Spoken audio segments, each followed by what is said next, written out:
पर बस जासु नाम नर करहि, जन्म अनेक रचित अघत।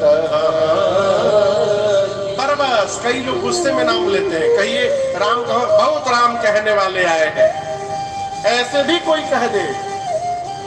एक कहानी सुनाऊं। एक संत कहते हैं एक भगत जी थे, उनका एक ही बेटा, महानास्तिक बेटा। बाबूजी जितने भजन में रहते थे उतने भजन से दूर रहता था। पिताजी को चिंता कि मेरे बच्चे का उद्धार कैसे होगा, ये तो भगवान का नाम भी नहीं लेता। गुरुजी से रोने लगे एक दिन।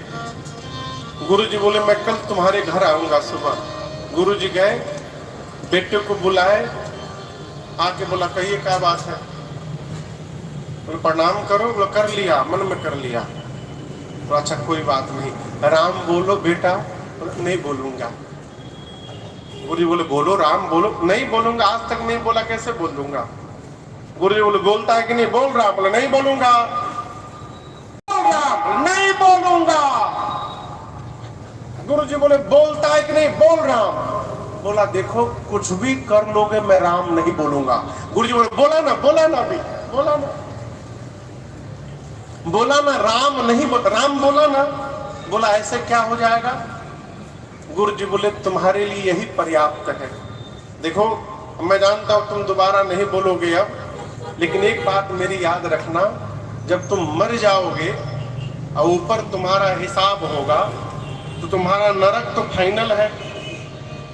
मैं अभी लिख देता हूं नरक तुमको जाने का फाइनल है, लेकिन जैसे तुमको नरक में भेजने की तैयारी हो, वहां कहना कि मैंने जीवन में एक बार राम बोला था,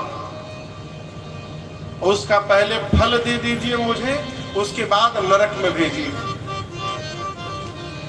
लड़का पूछा कि फल क्या मांगूंगा। गुरुजी बोले तुम मत बोलना, यदि तुमसे पूछा भी जाए कि क्या फल चाहिए, बोलना मत, कहना कि आपको जो उचित लगे दे दीजिए। गुरुजी गए, बात आई गई, पूरा जीवन बीता, वो मरा, मर के ऊपर गया, यमराज के सामने यमदूत ले गए। चित्रगुप्त ने पूरा हिसाब निकाला, कहा सरकार महानास्तिक आया है। यमराज बोले ठेलो इसको नरक में। बोले एक मिनट रुकिए, ठीक है नरक में भेज रहे हैं, एक बार मैं राम बोला हूं।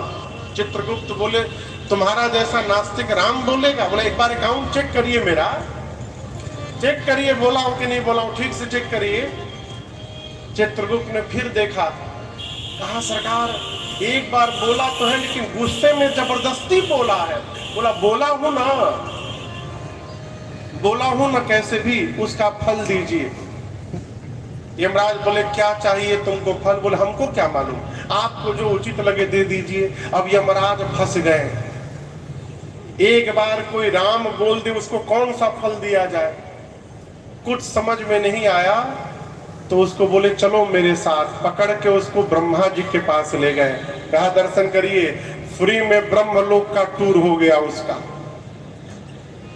उसको पकड़ के ब्रह्मा जी के पास ले गए यमराज। जाकर बोले ब्रह्मा जी इसने एक बार बिना मन से राम कहा है, नरक तो इसको मैं भेज के रहूंगा। कही रहा है कि एक बार राम कहने का फल दे दीजिए, क्या दिया जाए इसको। ब्रह्मा जी बोले ये तो हमको भी नहीं मालूम, एक बार राम कहने का क्या फल है। एक काम किया जाए, चला जाए कैलाश शिवलोक, भगवान शंकर दिन रात राम राम जपते हैं, उनको अवश्य पता होगा एक बार राम कहने का फल क्या है। ब्रह्मा जी और यमराज उसको पकड़ कर लेकर गए शिवलोक। वो तो खुश है कि फ्री में टूर हो रहा है उसका। शंकर जी से जाकर कहा गया, शंकर जी बोले देखिए हम खाली जपते हैं, हम फल वल नहीं जानते। अब समस्या यही कहे कि जब तक फल लूंगा नहीं तब तक नरक जाऊंगा नहीं। यमराज बोले बेटा तुमको तो मैं फल दे के रहूंगा आज। निर्णय हुआ कि क्यों न जिसका नाम है उसी से चल के पूछ लिया जाए। तो उस बच्चे को लेकर ब्रह्मा जी और शंकर और यमराज तीनों उसका हाथ पकड़